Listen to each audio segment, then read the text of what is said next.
Olá, seja bem-vindo ao canal Cristo Salva TV. Que bom que você chegou até aqui. Aproveite e se inscreva no nosso canal e ative o sininho para receber em primeira mão todas as nossas atualizações. Eu quero te convidar e te encorajar a abrir o seu coração e receber essa mensagem, pois eu tenho certeza que você será marcado e impulsionado a viver o extraordinário de Deus. Bom vídeo! Bom dia a todos, a paz do Senhor Jesus. Glórias a Deus pela sua vida. É tão importante compreendermos a palavra de Deus. E aqui na nossa igreja, na sua igreja, nós ensinamos exatamente isso, a palavra. A palavra nos ensina a sermos dizimistas, a palavra nos ensina a sermos ofertantes. E a gente tem ensinado constantemente o povo em relação à sua palavra. E existem outros fatores, outros ensinamentos na Bíblia, quando diz respeito à nossa vida financeira, questão da primícia. Pastor Brás pregou muito bem a respeito da oferta de honra. São ensinamentos que a gente até procura não falar muito de púlpito, até mesmo para que as pessoas pensem que a gente está ali ensinando em causa própria, né? Legislando em causa própria, mas é uma verdade, né? Primícia, oferta de honra, são bênçãos de Deus, está na Bíblia, tem base bíblica para isso.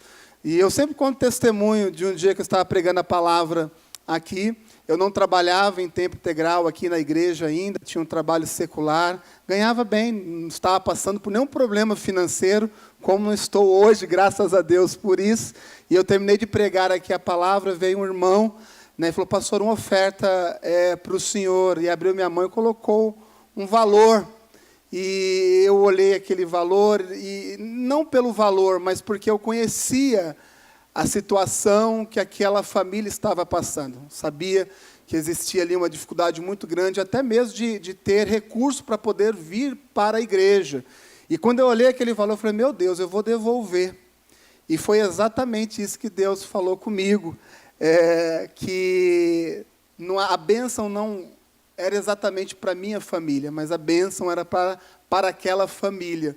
E eu recebi aquele, eu fiquei com aquela oferta, e o interessante é que, a partir daquele momento, aquela família prosperou, e, graças a Deus, eu nunca mais vi aquela família passando uma necessidade como passou. Pelo contrário, sempre teve e tem ainda para poder continuar ofertando na vida de outras pessoas, né? Essa é a palavra de Deus, é uma experiência que Deus nos dá. Eu creio que cada um tem a sua experiência, mas a palavra de Deus ela é soberana, né? Ela nos ensina e ela nos direciona. Amém? Pois bem, pegue a sua Bíblia, abra no livro de Esdras. Livro de Esdras. Quem começou a leitura da Bíblia com a gente há mais ou menos 1 ano e 8 meses atrás, e você está seguindo essa sequência de leitura, então você, juntamente conosco, deve ter iniciado aí, nessa semana, a leitura do livro de Esdras. E mais 3 livros aí para frente, acho que Neemias, Jó, Esdras, Neemias, e depois de Neemias vem o quê? Esther e Jó. Muito bem, Carlinhos, mais 3 livros e a gente conclui aí, nós concluímos a leitura completa da Bíblia.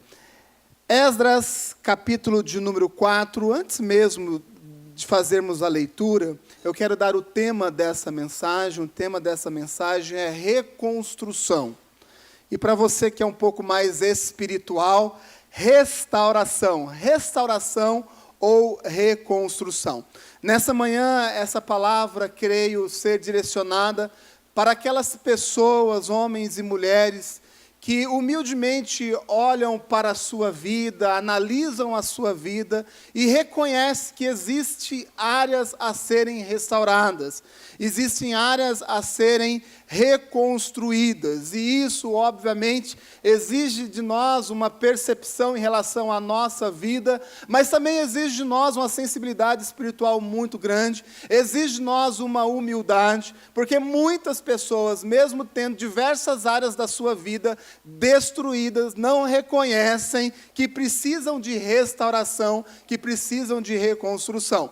Talvez você tenha entrado aqui nessa manhã exatamente dessa forma, com uma área da sua vida arrebentada, com uma área da sua vida destruída, onde você, olhando, diz assim, eu acho que não existe mais possibilidade para isso. Eu quero dizer que existe possibilidade, sim, no nome de Jesus. Amém? Ou talvez a sua situação seja até um pouco pior que isso. Talvez você olhe para a sua vida e diga assim, olha, a minha vida, pastor, ela não é uma área somente que está complicada, não. A minha vida por completo está destruída. A minha vida toda está destruída. Todas as áreas da minha vida está desta forma. Eu quero dizer que você está no lugar certo, amém? Que é a igreja, porque aqui existe a presença do Senhor Jesus Cristo. O Senhor Jesus é especialista em nos ensinar, em restaurar áreas da nossa vida. O Senhor Jesus é especialista em restaurar a vida de pessoas. Assim como restaurou a minha vida, continua restaurando a minha vida, assim como restaurou a sua vida e continua restaurando a sua vida. Então eu quero gerar em você essa expectativa nesta manhã, de realmente abrir o seu coração, dizer para o Senhor, reconhecer diante de Deus, porque isso é muito importante. Tem muitas pessoas que têm dificuldade de reconhecer os seus erros, as suas fragilidades, de abrir a sua vida para Deus. Tem pessoas que têm essa dificuldade e fica imaginando que o Senhor Jesus vai arrombar as portas da sua vida, do seu coração e vai... Não é dessa forma. Nós compreendemos a palavra de Deus da seguinte forma: o Senhor transforma as áreas da nossa vida que nós permitimos que Ele entre. É dessa forma que funciona. Pastor Braz acabou de ensinar a respeito de vida financeira, um ensinamento a respeito de finanças. O que isso significa? Que você ouviu a palavra de Deus. Se você abrir as portas do seu coração, da mente e do coração para essa palavra, o Senhor Jesus vai entrar na sua vida financeira e vai restaurar, caso seja a sua situação. Amém? Muito bem. Antes de lermos o texto, deixa eu dar aqui um panorama geral para que a gente entenda onde está situado ou conectado este texto. O povo de Deus, ele passou por 2 cativeiros. O cativeiro mais conhecido que nós vemos na palavra de Deus, muito ensinado, pregado, é o cativeiro babilônico. Porém, também existiu o cativeiro assírio. O reino do norte era um reino dividido entre reino do norte e reino do sul. O reino do norte, mais ou menos 720 anos antes de Cristo, foi levado também cativo pelo império assírio. E o reino do sul, que nós conhecemos como povo de Judá, capital Jerusalém, mais ou menos 140 anos mais tarde, foram levados cativos também para uma terra estrangeira pelos babilônicos, pelo Império Babilônico, que foi um dos maiores impérios que já existiu na face da terra. Os babilônicos dominaram boa parte do mundo, se não praticamente o mundo como um todo. E o povo de Deus, por estar desalinhado com aquilo que Deus queria, fazendo coisas que não condizia com a vontade de Deus, muitas vezes se desviando por caminhos idólatras, Deus permitiu que o povo fosse levado cativo para a Babilônia. E ao serem levados cativos para a Babilônia, os babilônicos saquearam a cidade, fora levar o povo escravizado, também saquearam o templo, destruíram o templo do Senhor, o maior simbolismo do povo de Israel, do povo de Deus, a casa de Deus, onde a presença de Deus estava, foi saqueada e destruída. E esse povo ficou cativo por 70 anos. 70 anos. Depois de 70 anos, o Império Babilônico caiu diante do Império Persa. E um rei chamado Ciro, creio eu, direcionado por Deus, permitiu que o povo retornasse para a sua terra, para a terra prometida, para o seu lugar de origem. E ao retornar para essa terra, eles começaram como meta principal, o objetivo principal, a reconstruir o templo que havia destruído. Reconstruir não é nada fácil. Eu já quero deixar esse primeiro ensinamento para a sua vida. Reconstruir não é nada fácil.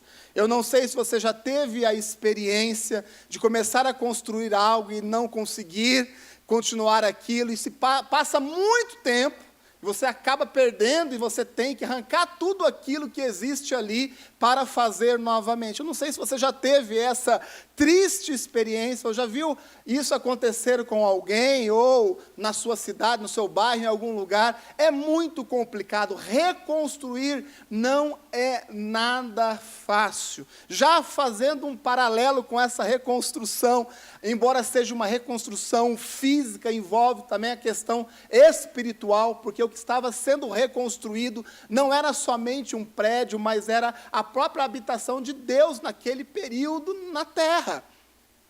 E reconstruir não é fácil. O que eu estou lhe dizendo nesta manhã é que Deus, com certeza, vai derramar e já está derramando sobre a sua vida uma unção, uma capacitação, para que você se disponha a reconstruir áreas na sua vida. E isso é muito bom de se ouvir, mas eu também tenho que dizer para cada um aqui nesta manhã, que reconstruir não é nada fácil. E estava aqui o povo com a missão, depois de 70 anos, um templo destruído, e o povo para reconstruir esse templo. Agora sim, Esdras, capítulo de número 4, diante deste entendimento, nós vamos ler aqui o capítulo de número 4, do versículo de número 1 ao versículo de número 5. Diz assim a palavra de Deus. Quando os inimigos de Judá e de Benjamim souberam que os exilados estavam reconstruindo o templo do Senhor, o Deus de Israel, foram falar com Zorobabel e com os chefes das famílias. Vamos ajudá-los nessa obra, porque, como vocês, nós buscamos o Deus de vocês e temos sacrificado a Ele desde a época de Esar-Adom, rei da Assíria, que nos trouxe para cá. Olha bem a conversa, né? Contudo, Zorobabel, Jesua e os demais chefes das famílias de Israel responderam: não compete a vocês a reconstrução do templo do nosso Deus. Somente nós o construiremos para o Senhor, o Deus de Israel, conforme Ciro, o rei da Pérsia, nos ordenou. Então a gente da região começou a desanimar o povo de Judá e atemorizá-los para que não continuassem a construção. E pagaram alguns funcionários para que se opusessem ao povo e frustrassem o seu plano. E fizeram isso durante todo o reinado de Ciro até o reinado de Dário, reis da Pérsia. Senhor, nós te louvamos mais uma vez pela sua palavra que nós lemos, que o Senhor nos conduza, ó Pai, que o Senhor nos ajude a compreender a sua palavra, não somente na leitura, mas naquilo que o Senhor tem como revelação para as nossas vidas. E nós oramos e fazemos no nome de Jesus. Amém. Reconstruir não é nada fácil. Então está aqui o povo reunido, organizado, procurando cumprir com o objetivo que Deus tinha dado, com o foco que Deus tinha passado àquele povo, de reconstruir o templo. Nós lemos e vimos aqui alguns empecilhos para essa reconstrução, que creio eu, nós temos que observar muito bem, porque talvez nós também enfrentamos algumas coisas na nossa vida, que esteja, da mesma forma que estava impedindo essa reconstrução do templo, esteja impedindo que a gente reconstrua certas áreas que são fundamentais na nossa vida.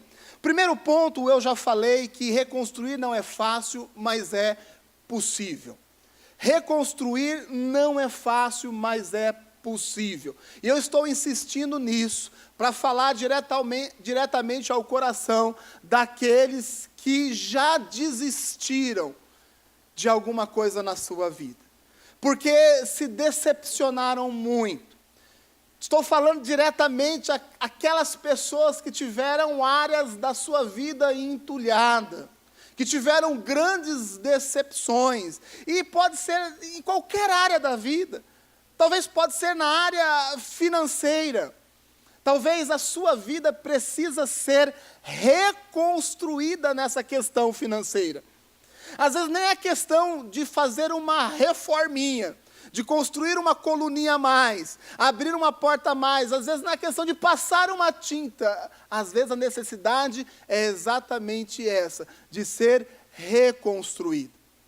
Talvez não seja a área financeira da sua vida, talvez seja a sua família, o seu relacionamento com a sua esposa, a esposa com o marido. E eu creio que esse relacionamento ele é construído e reconstruído constantemente. Esse é o meu entendimento.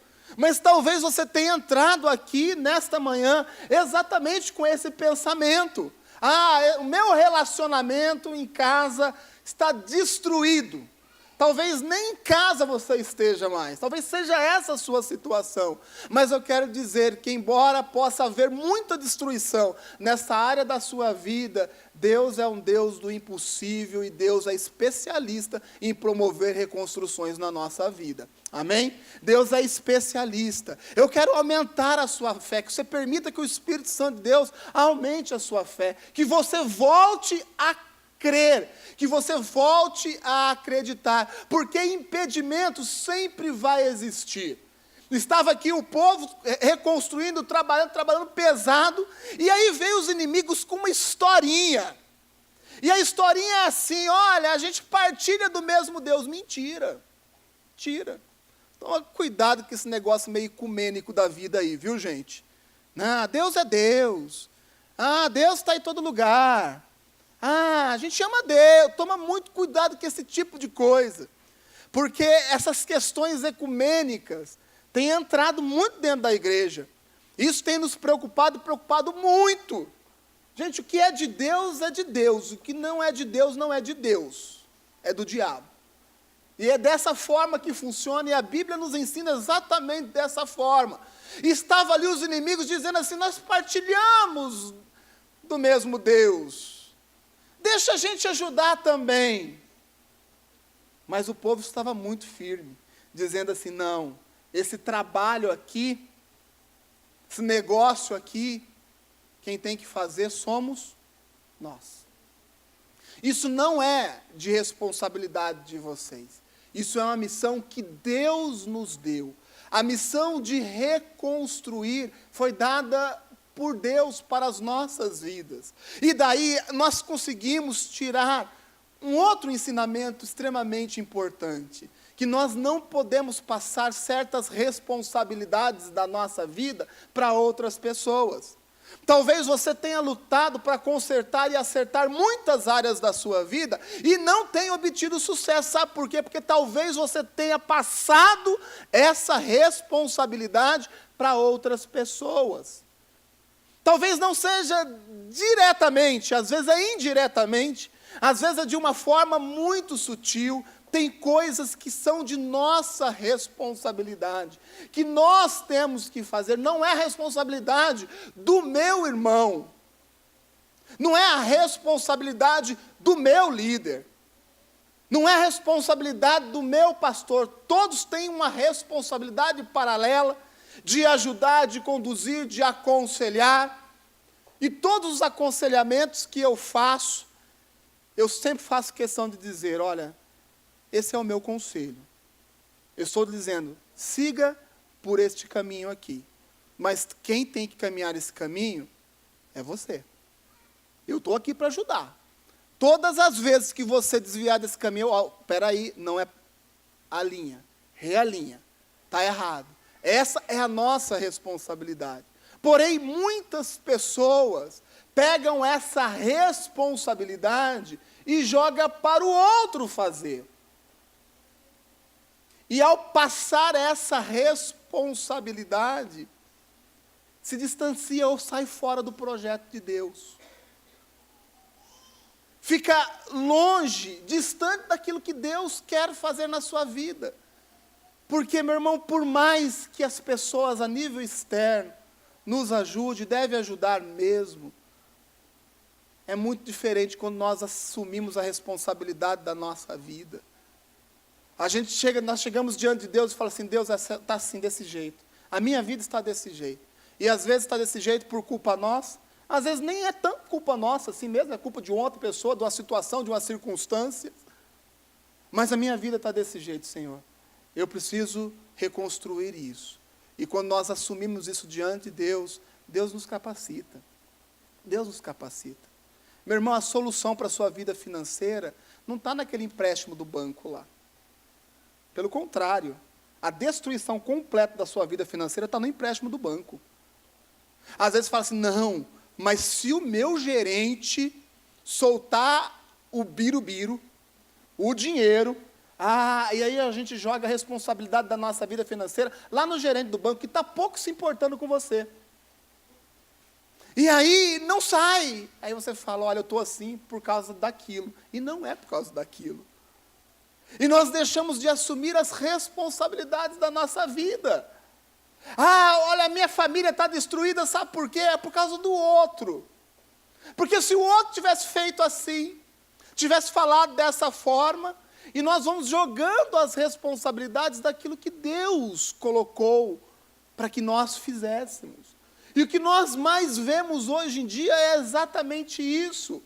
Deus querendo derramar do seu poder, da sua unção, da sua capacitação para que a gente reconstrua áreas importantes da nossa vida e nós pegamos essa unção, pegamos esse direcionamento de Deus e coloca na outra pessoa.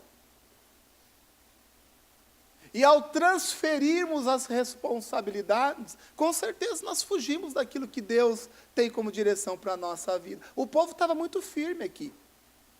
O povo disse, não é que não precisasse de ajuda, porque com certeza precisava de muita ajuda.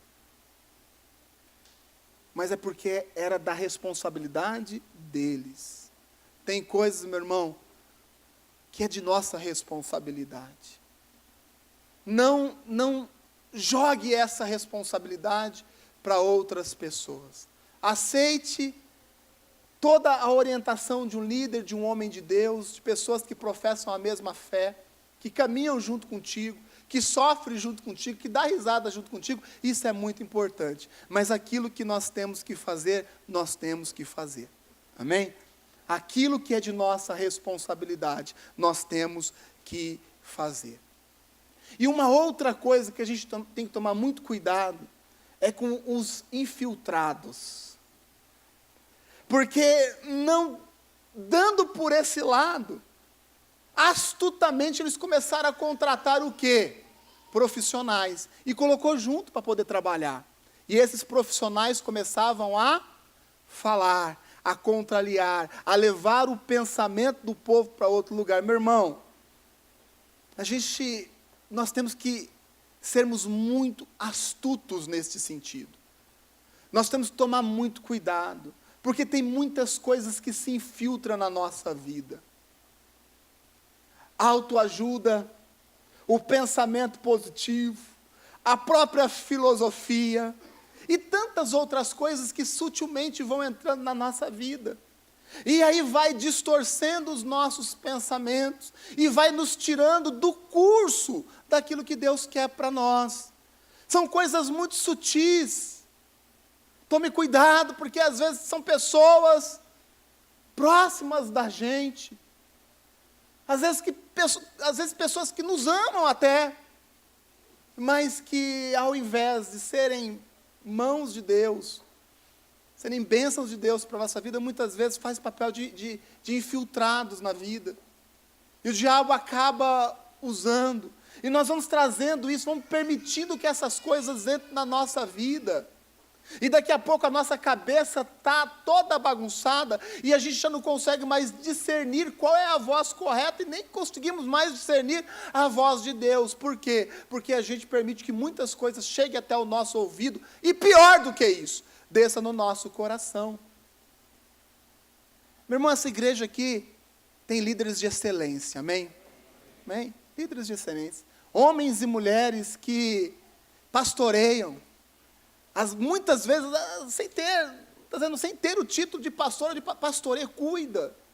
Pessoas que são ótimas conselheiras e conselheiros. Essa igreja que tem pastor todos os dias aqui na igreja, pronto para poder te atender, pronto para poder te dar um conselho. Meu irmão, acredite em mim, isso já é mais do que o suficiente. Isso já é mais do que o suficiente.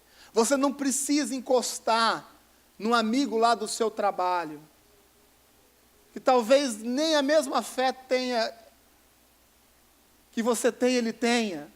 Não há necessidade de você abrir espaço para que outros pensamentos infiltrem na sua mente e tirem você do foco e do objetivo de Deus. O que Deus nos dá aqui dentro dessa igreja, não somente física, eu estou falando das pessoas, já é mais do que o suficiente para que a gente reconstrua, e reconstrua de uma forma muito sadia e muito correta aquilo que Deus quer que a gente reconstrua na nossa vida. Amém? Então, o primeiro ensinamento é justamente esse. Nós temos que assumir as nossas responsabilidades. Segundo grande ensinamento, tome cuidado com aquilo que você tem ouvido por aí. Tome cuidado com aquilo que tem entrado dentro da sua mente e dentro do seu coração. Muitas pessoas já saíram dessa igreja pelo diz que me disse. Conhece o diz que me disse, né, pastor Samuel? A pessoa some da igreja e depois você vai atrás do irmão, encontra o irmão depois de um tempo. Aí o irmão fala, pastor, eu saí lá porque disseram que é o diz que me disse. Disseram que o Senhor, disseram que aquele líder, disseram, e o diz que me disse, vai tirando as pessoas da igreja, da presença de Deus. São o infiltrado, aquilo que entra dentro de nós, e às vezes entra de uma forma muito sutil. Aqui nós somos acessíveis.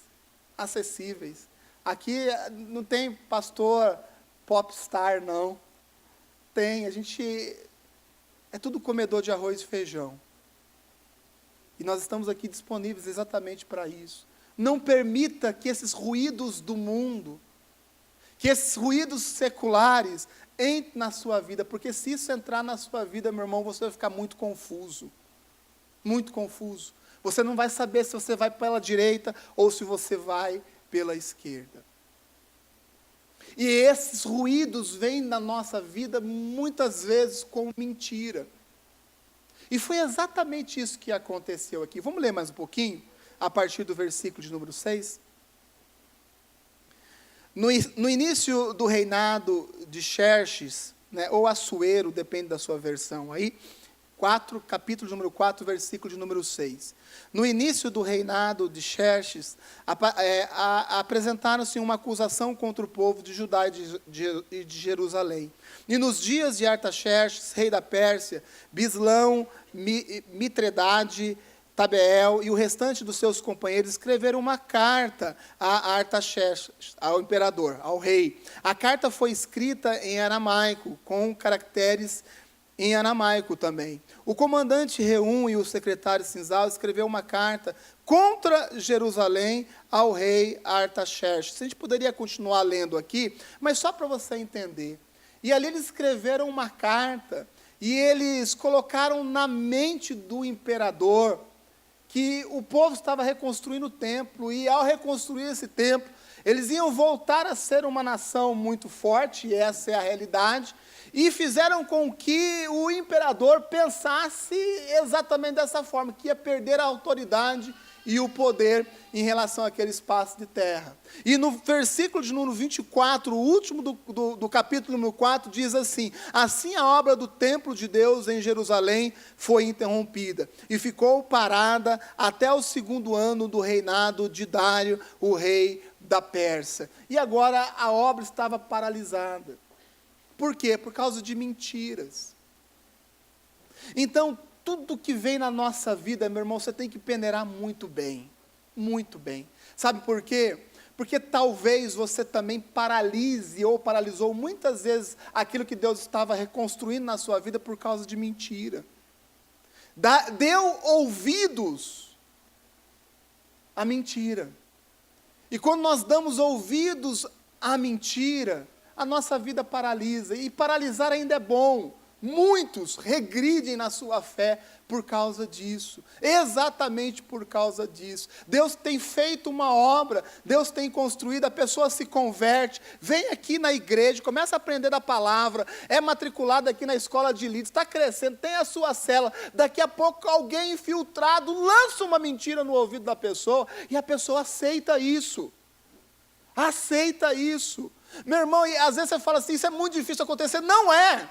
Não é. O diabo é muito astuto.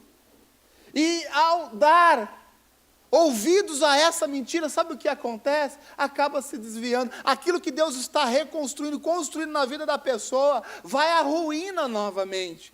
Meu irmão, a gente tem que ter um ouvido com um filtro espiritual. Amém?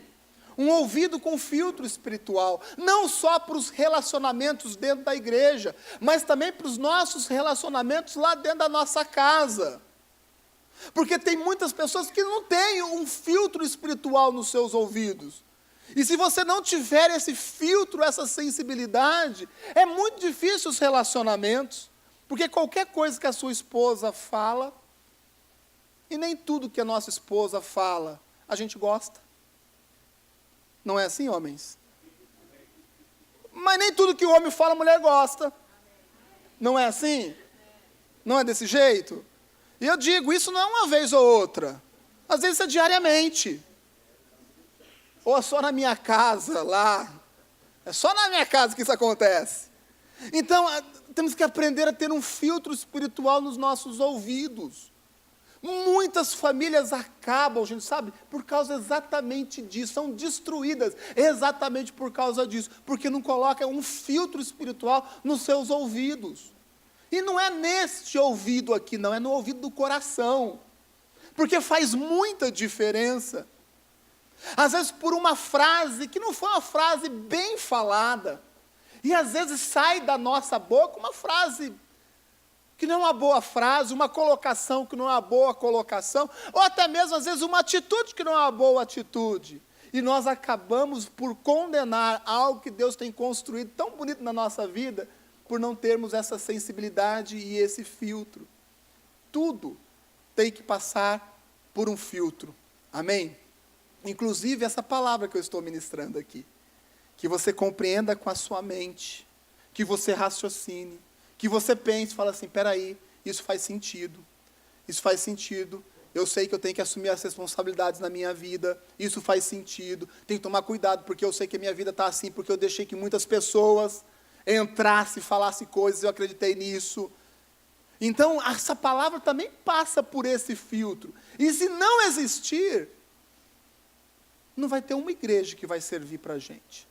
E eu digo mais, não vai ter uma esposa que vai servir para a gente. E não vai ter um marido que vai servir para a gente. Vocês estão me entendendo? Saber ponderar, saber pensar, filtrar, saber compreender o tempo e o momento. O tempo e o momento. Isso é sensibilidade. Obviamente que nos relacionamentos com o tempo, né, as coisas vão se ajeitando um pouco mais. Marido começa a aprender um pouco mais a respeito do tempo da mulher, a mulher do tempo do marido, e os pais com os filhos com os pais. Isso é natural, porém é algo constante na nossa vida. Essa melhoria, esse filtro, essa capacidade de compreender além daquilo que diretamente nós enxergamos. E está aqui uma mentira. Toda mentira tem perna curta. Isso não está na Bíblia não, mas poderia estar. Toda mentira tem perna curta, meu irmão. Toda mentira tem perna. Mentira não vai muito longe, não. Mentira, ela nasce, da mesma forma que ela nasce, ela cai. Nós vemos aqui uma mentira que realmente postergou essa reconstrução.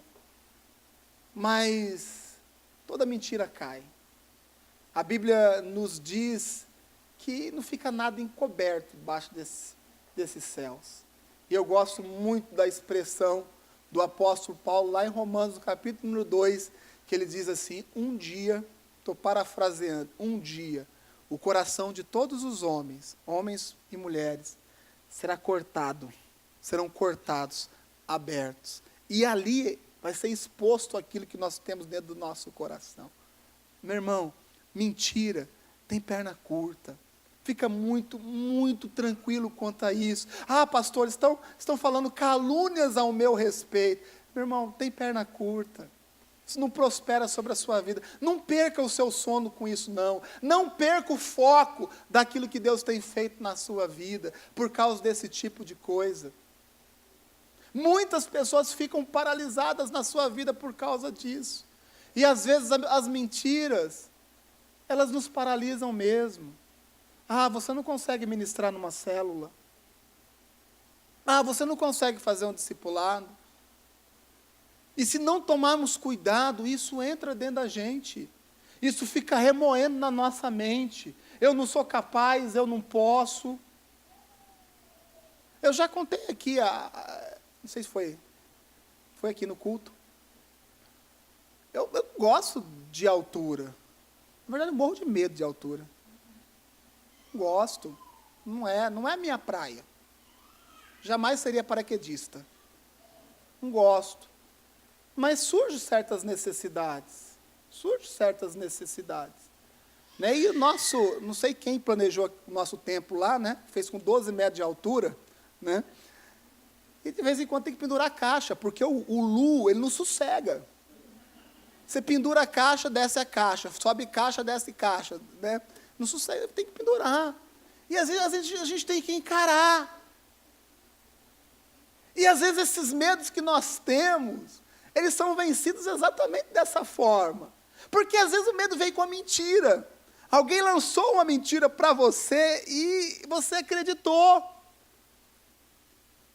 Às vezes você vai subir, é perigoso, você vai cair daí, bater a cabeça, vai morrer. E se você deixar isso entrar na sua mente, no seu coração, pronto, acabou, você vai ter medo de altura. Como eu tinha. Como eu tinha. Gente, quando eu comecei a trabalhar, eu cuidava de um projeto em Brasília. Tinha, às vezes, uma reunião em Brasília, eu pegava um ônibus no dia anterior, viajava 12, 13, 14 horas, né? Chegava lá cansado para participar da reunião e os outros iam de avião. Né? 1h30, estava lá. Muitas vezes eu fiz isso. Um dia eu falei, não, está errado esse negócio aí. Vou encarar. E encarei, com medo, mão suando, sovaco suando, segurando a poltrona da cadeira. Mas encarei. E aí eu descobri que realmente, né, a nossa vida pode ser mudada quando a gente encara os nossos desafios. Né? E hoje eu não gosto, mas se precisar a gente sobe, né, Lucião? Né, não tem a mesma habilidade do Lúcio aí, né, que parece um Homem-Aranha, né, a gente sobe meio tremendo assim, mas encara as coisas, né, Rognão? A gente vai embora, superando. Né, algo que às vezes é destruído pelo medo pode ser reconstruído, mesmo algo tão simples, ou esse exemplo tão simples que eu estou falando para vocês aqui nesta manhã. Às vezes por causa da mentira, por causa de uma mentira. Ah, você é muito feia, você é muito feio e você nunca vai casar. Às vezes feio é mesmo. O pastor Ari Skates, né, ele nesse último Encapa, ele pegou o microfone, né, e ele disse assim, né, mulheres, vocês são muito bonitas. Aí as mulheres bateram palma, né? Ele falou, nem todas. Tem algumas, né, que é difícil, mas todas podem ser bonitas. E aí ele diz assim, porque toda mulher, quando sorri, fica linda. Aí coisa bonita, né? Fica linda. E às vezes a nossa mente, o nosso coração vai se enchendo de mentiras, de medos. Nós ouvimos palavras, e essas palavras elas vão nos paralisando. E a nossa vida ela vai ficando engessada, ela vai ficando destruída, exatamente por causa disso. Meu irmão, mas mentira tem perna curta. Se apega com Deus. Se apega, creia naquilo que Deus pode fazer na sua vida, e com certeza você vai crescer e vai avançar. Porque no capítulo de número 5, levanta um grupo de profetas e diz assim, ó, pode parar com esse negócio, vamos voltar a fazer aquilo que Deus tem para fazer. E isso nós temos feito constantemente aqui. Nós temos nos levantado, direcionados por Deus, e ouvido a voz de Deus, e falado para a igreja, vamos levantar e vamos fazer aquilo que a gente tem que fazer. É assim que funciona o reino de Deus. É assim que funciona a igreja, meu irmão. Se você ficar preso nos entulhos da sua vida, nas suas mazelas, nas suas feridas, entulhado, você vai ficar paralisado. É o momento da gente levantar e fazer aquilo que a gente tem que fazer. Deus mandou fazer, vamos fazer. Ah, mas tem impedimento, sempre vai ter impedimento. Tem dificuldade, sempre vai ter dificuldade. Mas quando nós nos colocamos à disposição de Deus, Deus nos capacita e nós seguimos em frente. E eu quero encerrar falando a respeito de memória. O capítulo de número 6 é um capítulo que fecha essa parte de reconstrução do templo. Porque, embora esse rei Assuero tenha dado um decreto dizendo assim, para de construir, ouviu a mentira, paralisou a construção. Se levanta um grupo de profetas e diz assim, não, pode construir. E eles fazem uma carta para o rei. Agora já não é mais o rei Assuero, é o rei Dário, é um outro rei. O tempo tinha passado. E nessa carta eles escrevem assim, olha, nós estamos fazendo aquilo que já tinha sido autorizado a ser feito. E aí, capítulo de número 6, versículo de número 1. O rei Dário mandou então fazer uma pesquisa. Olha que coisa interessante, né? O rei Dário mandou fazer uma pesquisa nos arquivos da Babilônia, que estavam nos locais em que se guardava os tesouros. E encontrou um rolo na cidadela de Equibatana, na província de Média. E nele estava escrito o seguinte, que Dário comunicou. No primeiro ano do seu reinado, o rei Ciro promulgou um decreto acerca do templo de Deus em Jerusalém. Nestes termos, que o templo seja reconstruído como local destinado à apresentação de sacrifícios e que se lance os seus alicerces. Ele terá 27 metros de altura e 27 metros de largura, com 3 carreiras de pedras grandes e uma carreira de madeira. O custo será pago pela tesouraria do rei e os utensílios de ouro e de prata da casa de Deus, que Nabucodonosor tirou do templo de Jerusalém e trouxe para a Babilônia, serão devolvidos aos seus lugares no templo de Jerusalém. Devem ser colocados na casa de Deus. A importância da memória. Importância da memória. O rei Ciro deixou isso registrado. Um documento registrado. E esse documento trouxe na memória uma sentença, uma ordem dada. Como é importante a gente ter as nossas memórias muito bem registradas. Porque tem pessoas que dizem assim, eu não vivo de passado. Certo? Ninguém vive do passado. Mas o passado pode nos ensinar muito bem a viver melhor nos dias de hoje. Nós perdemos a memória facilmente. Um povo sem memória é um povo que não prospera. E eu tomo a liberdade de dizer que uma casa sem memória, ela também não prospera. Sabia disso? Nós precisamos ter memoriais dentro da nossa casa. Nós precisamos ter memoriais aqui dentro da igreja. Muitas pessoas se esquecem daquilo que Deus fez. Muitas pessoas têm uma memória muito curtinha demais. Chega na igreja arrebentado, tudo destruído. E Deus reconstrói sim. Deus trabalha, Deus capacita. E a pessoa reconstrói a sua vida, mas perde a memória. Quem não tem memória sempre vai ser uma pessoa ingrata. A ingratidão, ela é fruto da falta de memória do povo. A memória, gente, ela recupera em nós princípios. A memória recupera em nós fé que havia se perdido. A memória, ela recupera em nós a esperança. busco trazer na memória aquilo que pode me dar esperança. Esperança. Levantar memoriais dentro da nossa casa. Sabe por quê? Porque a chapa vai esquentar lá na sua casa. Vai. Por melhor que esteja lá, tudo no amor, no love, legal. Vai. Vai ter confusão, vai ter complicação, vai ter. É importante ter memorial. É importante você ter uma foto lá do seu casamento.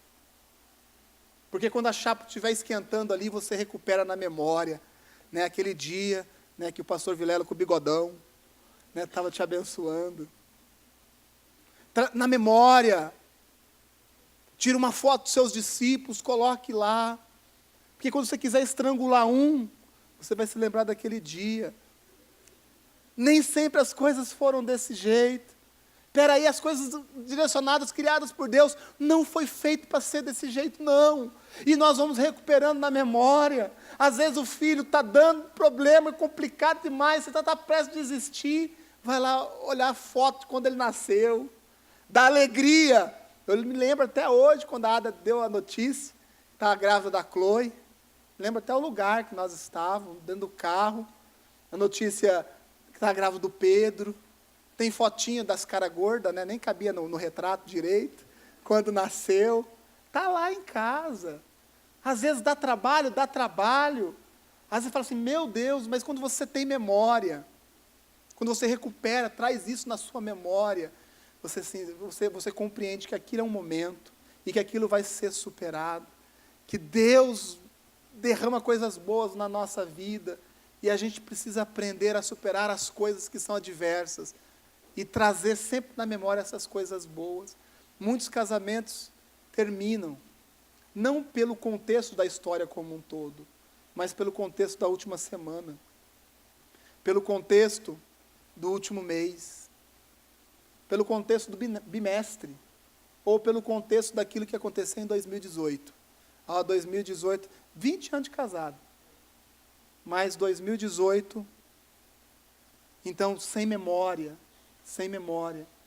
nós sempre vamos ter a tendência de achar que as dificuldades que a gente tem enfrentado é o fim da nossa vida, ou pelo menos o fim dessa área da nossa vida. Precisamos ter memória.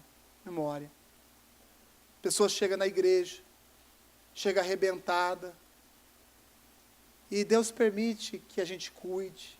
Quem cuida é Deus, Deus só nos dá habilidade, e a pessoa reconstrói a sua vida, segue em frente, e às vezes por julgar certos momentos, certas situações que muitas vezes nem entende bem. Tem certas situações aqui na igreja que nem eu entendo bem. Quem entende é o meu pastor, e eu confio nele. E às vezes, julgando momentos, circunstâncias, esquece da história que tem. Eu tenho uma história com essa igreja aqui. Pastor Samuel tem uma história com essa igreja aqui. Você tem uma história com essa igreja. Traga na memória aquilo que o Senhor fez na sua vida, aqui nessa igreja. Traga na memória aquilo que o Senhor fez no seu casamento, a sua família, tudo aquilo que realmente vale a pena trazermos na nossa mente, no nosso coração. E com certeza vai nos dar um novo ânimo, uma nova fé, ou mais do que isso, Deus derrama do seu poder, para que a gente supere rapidamente a adversidade que nós temos vivido. Qual é a área da sua vida que você humildemente reconhece que precisa de uma reconstrução?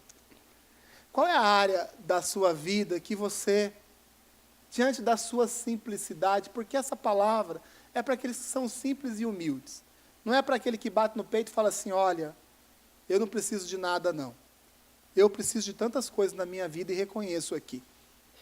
Mas qual é a área da sua vida que está abandonada há um bom tempo? Talvez você levou um golpe forte demais, teve uma decepção dura demais, e essa área foi destruída. E talvez é algo que você não queira nem lembrar, mas que é necessário. Porque Deus é um Deus de plenitude. O que Deus quer fazer na sua vida é algo pleno. Não é apenas numa área da sua vida, não é apenas curar o seu físico, mas é curar o seu físico, a sua alma e o seu espírito. Não é somente dar um recurso financeiro, mas é fazer com que você seja uma pessoa próspera biblicamente. Não é somente ter um casamento onde não existe brigas, mas é ter um casamento onde a felicidade reina, a alegria reina. O que na sua vida você reconhece que precisa de uma reconstrução? Talvez uma área que você já tenha desistido. Reconstruir não é fácil. Talvez você vai ter que abrir aquela porta daquele espaço na sua vida que está abandonado às vezes 70 anos. Às vezes 70 anos. Às vezes aquela área da sua vida já está abandonada faz tanto tempo. E que você tem até medo de chegar perto daquilo lá. Mas Deus não nos deu espírito de covardia. Assim como Paulo falou a Timóteo. Deus não deu esse espírito de covardia. É o momento da gente encarar a nossa vida, encarar as nossas deficiências, encarar aquilo que está ruim na nossa vida e falar assim, Senhor, me capacita porque eu vou trabalhar nesse negócio aqui. Eu vou trabalhar nesse relacionamento, eu vou trabalhar na minha casa, eu vou trabalhar na igreja, eu vou trabalhar na minha vida profissional, eu vou trabalhar, Senhor, me capacita porque eu sei que o Senhor tem propósito e plano para toda a minha vida. Que bom que você chegou até o final. Eu tenho convicção de que essa mensagem edificou a sua vida. A nossa igreja é assim, como uma família alegre, que vive e acredita no amor, comprometida com a palavra de Deus e comprometida com você. Eu quero te convidar a compartilhar essa mensagem com o maior número de pessoas possível, para que elas também sejam abençoadas e edificadas. Deus abençoe muito você e até a próxima!